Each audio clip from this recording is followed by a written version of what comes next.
Greetings, folks. People are really misdirecting their righteous indignation lately. It's a tired old theme to blame the Jewish people for the great unsolved problems of the world, especially around Easter, Passover, Pascha, Pesach time. It's the passion play vibe. Listen carefully, folks. I have an actual workable solution, and it won't cost a dime, and it can actually add years to lives. What really is funding global conflict is petrodollars and petrostates on one hand, and conflict over resources exacerbated by fossil fuel-induced climate change on the other hand. In one fell swoop, the flow of missiles, rockets, incendiary textbooks, and madrasas funded by Iran, Qatar, and Saudi Arabia drips to a trickle. They will soon have to work on growing pistachios, apricots, or weaving carpets or whatever.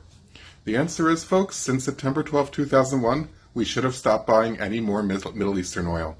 We should have had a Manhattan Project for renewable energy, sustainable non-toxic things like hemp biomass, or geothermal fusion, or tidal power. Oil is bad for the health. So are petrochemical plastics. Plants like hemp and biofuels can easily replace them. In fact, the first engine invented by Rudolf Diesel ran on vegetable oil. Instead of propping up the military-industrial complex, a major fossil fuel user, we could have invested in cleaner transit infrastructure and efficient green architecture and agriculture. Israel happens to be a world leader in renewable energy and drylands agricultural research, important things to be working on in a world with a rapidly changing climate. Progressives, as well as the mainstream, need to recognize the critical nature of Israel and the world's task at hand on this whole imperative of saving the planet from war, starvation, and displacement from inundating floods and desertification thing. Invest, not divest in Israel. Divest from fossil fuels and anyone doing business with any non-democracies. Put your money where your mouth is. I'm talking to you, people who can afford tuition like Columbia University. If we stop buying anything from Saudi Arabia or China until they were functional democracies, it would put a lot of pressure on them all over the world to have free press, fair wages, environmental standards, representative democracy, fruits of liberty, clean air. So basically, Soros and others are funding tents and food for a whole generation of university students growing up without any historical relevance. This broke my heart, just like Gustavo Petro and Lula recently, because the Open Society Foundation is great, and it supports free press and civil society in places like formerly communist Eastern Europe. This new generation doesn't know what it's like to meet someone who was in the concentration camps, or to live through oil shocks from OPEC Arab oil cartel extortion. Yeah, concentration camps. China has like 1 million Turkic Muslim Uyghurs in there, and the entire country is this dystopian nightmare of totalitarian social credit monitoring, surveillance fascism. But let's only worry about the only democracy in the Middle East. Israel is a true multi-party democracy, with a fragile coalition that is like 61 of 120 seats in the Knesset after like 5 elections in the past 2 years. But China's system gets a free pass, and we support the CCP companies with billions of dollars every month with a huge trade surplus. But some feel this messianic need to dictate the internal politics of sovereign Israel. Keep sending those Chinese smart TVs to U.S. military bases and wiring up Europe and the world with their Huawei Chinese Communist Party backdoor 5G telecoms. Folks today don't know about Egypt's occupation of Gaza in 1948 to 1967, or how those pesky, violent Gazans were not wanted by them after the return of the Sinai Peninsula, or about Israel's disengagement of Gush Katif, the one and only free and fair election, and how they voted for Hamas, and then the tragic dismantling of all the farms. It was formerly a great source of bug-free lettuce, I heard, and turned them into launching grounds for attacks on innocent ravers and kibbutzniks. Never mind that we are indigenous to Yehuda and Shomron, and they have ethnically cleansed my people from pre-Islamic communities in North Africa and the Middle East. No other nation would put up with this. But the world is always so disproportionately worked up about anything the Jewish people does. But anyone or anything else gets a free pass, lubed with oil. So, from west to east, I thought I would briefly discuss all the things you are ignoring while the oil and gas goes from Venezuela, Russia, and the Persian Gulf all the way across the pristine sea to thirsty, infernal combustion engines in far-flung places. So basically all this oil money is allowing an assault on democracy and free speech around the world, while campuses are creating hostile environments for Jewish intellectuals over a holiday celebrating freedom over oppression. Russia, China, Saudi Arabia, and Turkey get a free pass on murdering journalists. So we can begin with Western Sahara pretty much occupied by Morocco. No one cares. No freedom, no interest by the world. Algeria, no freedom. A mess, thanks to oil. Tunisia, birth of the Arab Spring, was a democracy for a moment. Backsliding. Backslid.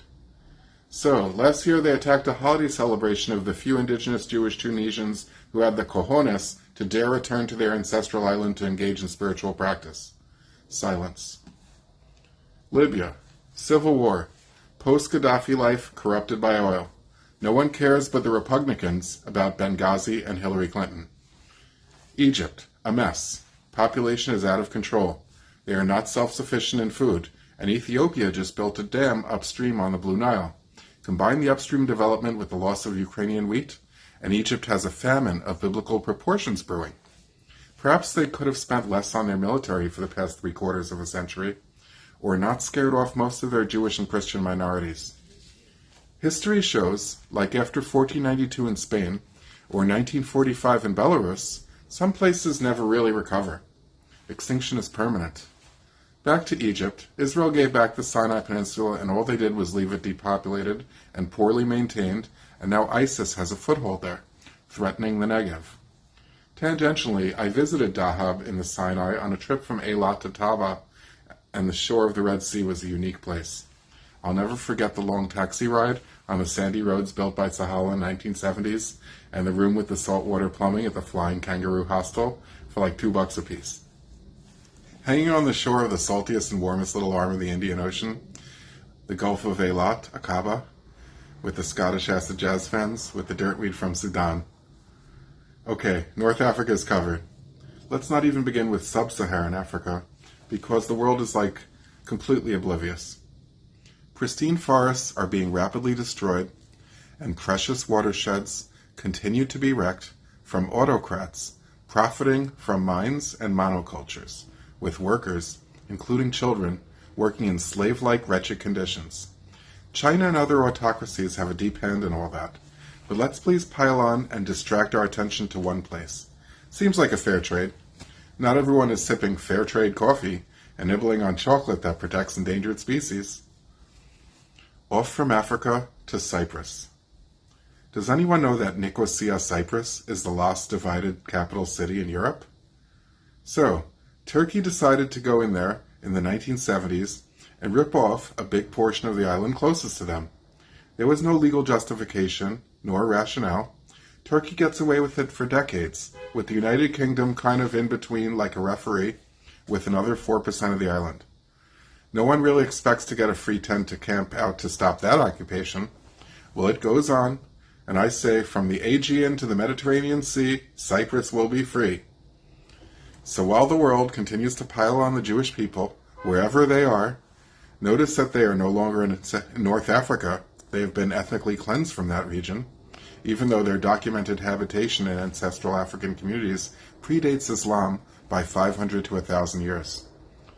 Property and businesses were confiscated, and minority communities were subjected to sexual and physical violence in a twisted response to losing a genocidal war against Israel's independence, when multiple petrodollar-fueled Arab nations waged a simultaneous war of annihilation that they thankfully lost. But they still whine about it. They're Nakba. I don't see Germany crying every morning about losing Eastern Pomerania, or Alsace-Lorraine, or Bohemia, or Moravia. So Turkey used to control the region of this part of the world, and they were dysfunctional and anti-democratic, and had a malaria-ridden stagnation that needed some ingenuity, social democracy, and tender loving care to fix up. So back from Gaza to elsewhere in the world, Turkey is very powerful, by nature of being at the crossroads of Europe and Asia, controlling the Bosporus entrance to the Black Sea, and all of that. It is in NATO, but not a good neighbor. Think Armenian genocide. 1 million people. If the world would have spoken up then, and also had stopped what was going on in Eastern Europe, No one knows, but maybe 100 to 300,000 lost in pogroms. Perhaps there would have never been another killing of such a scale after 1920. We need more than System of a Down talking about this. Erdogan is a dirtbag. Progressives should do something to support the secular, democratic, liberal opposition. Same thing for Kurdistan. Turkey gives them grief. There is no Kurdistan. There should be. They have a much more distinct homeland than certain former Ottoman Syria province people in Gaza, Rafah, and Khan Yunis. Turkey imprisons Öcalan for life, invades northern Syria and Rojava. Rojava is important. Rojava is egalitarian. Rojava is ecological socialism. Well, that's it for now.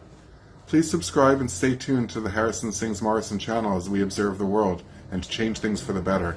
And we're going to move on to Rojava and other things going on in the world. Stay tuned.